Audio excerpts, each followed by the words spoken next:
আপনারা জানেন যে এই নির্বাচনে আমার এলাকায় যদিও আমি এলাকা থেকে নির্বাচন করেছি, কিন্তু সারা দেশের মানুষ সোশ্যাল মিডিয়ার মাধ্যমে যারা আমাকে চিনেন আমার জন্য দোয়া করেছেন।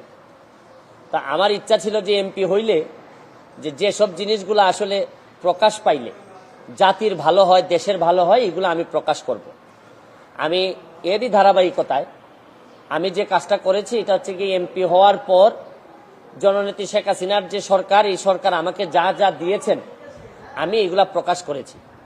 আমি আগে নিজে কখনো জানতাম না যে এমপিরা কত সম্মানী পান।